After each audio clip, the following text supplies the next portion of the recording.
জনাব আলহাজ গোলাম নবী আলমগীর 90 স্বৈরাচার বিরোধী আন্দোলনে সংগ্রামী নেতৃবৃন্দ বিদেহী আপনার মাত্র কামনা করছি এবং যারা উপস্থিত আছেন হায়দার আলী প্রধান বক্তা ফিরে এসেছি আপনাদের মাঝে এসেছি। আমি মনে করি ভোলার মানুষ আমার অত্যন্ত কাছে মানুষ। আমরা চাই অন্তর্বর্তী সরকার তার আগে ভোট বেঁধে কবে ইলেকশন হবে সেদিকেই আপনারা আমরা সরকার গঠন করবো।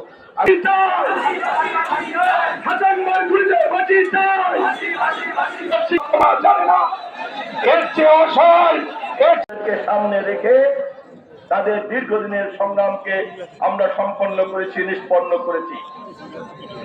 আজ জাতীয় ঐক্যবদ্ধ একটা প্রশ্ন ঐক্যবদ্ধ, তা হচ্ছে আর বাংলাদেশে কোনোদিন ফ্যাসিবাদকে আমরা ফেরত আসতে দেব না, দেব না, দেব না। আবু সাইদ হাসান সহ হাজার হাজার শহীদের হত্যাকারীদেরকে বিচারের কাঠগড়ায় অবিলম্বে দাঁড় করতে হবে। অন্তর্বর্তীকালীন সরকারের প্রধান উপদেষ্টা ডক্টর ইউনূস এবং স্বরাষ্ট্র উপদেষ্টার কাছে প্রশ্ন রাখতে চাই এবং হাসানের সহ অসংখ্য হত্যাকারীদের কোন পুলিশ কর্মকর্তাকে এই বিচারের আওতায় আনতে পারেন না। অতএব লম্বা লম্বা কথা বলার সময় হিসাব করে বলবেন। 5ই আগস্টে শেখ হাসিনা পালিয়ে গিয়েছে, 8ই আগস্ট ডক্টর ইউনূস শপথ গ্রহণ করে সরকার গঠন করেছে। এই 3 দিন বাংলাদেশ কে চালিয়েছে? এই 3 দিন বাংলাদেশ কেন শান্ত ছিল? ওবায়দুল কাদেরের যেন কি একটা নাম আছে না?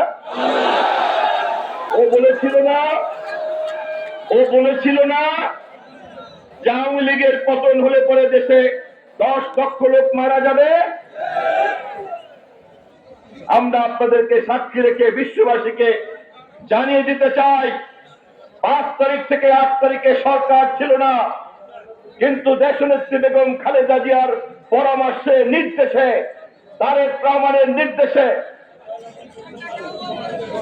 রহমানের নির্দেশে মহাসচিবের ব্যবস্থাপনায় বাংলাদেশে আমরা একটা অদৃশ্যমান সরকার চালিয়েছি।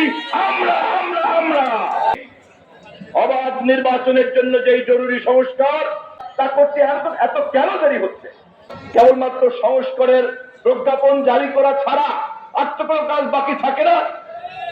তাহলে কি কারণে একটি মহল নির্বাচনকে 2026 জুনে অমুক সময় তমুক সময় বলতে চান?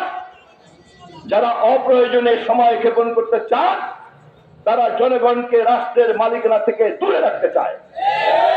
বাংলাদেশ জাতীয়তাবাদী দল এই অপরাধে শেখ হাসিনাকে ক্ষমতা থেকে সকলকে সাথে নিয়ে উৎখাত করেছে। ভবিষ্যতেও যদি কেউ জনগণকে বাদ দিয়ে রাষ্ট্র সরকার দখল করতে চান, আমরা তাদের ব্যাপারেও তীক্ষ্ণ পর্যবেক্ষণ বহাল রেখেছি। জনগণের যে প্রতিনিধি, যে ভোটে নির্বাচিত হায়দার আলী লেনিন সহ ভোলা জেলার বিএনপির নেতৃবৃন্দ, আমরা আগামী ইলেকশনের জন্য প্রস্তুত। আপনারা দাঁড়াই পানি করবেন না, আমরা কিন্তু প্রস্তুত। রাজপথ আমরা ছাড়ি নাই, ভোলার জনগণ রাজপথ ছাড়ে নাই, আমরা রাজপথে আছি। আমরা যে কোনো মুহূর্তে আমরা সমস্ত রাজপথ কাঁপিয়ে দিতে পারবো ইনশাআল্লাহ।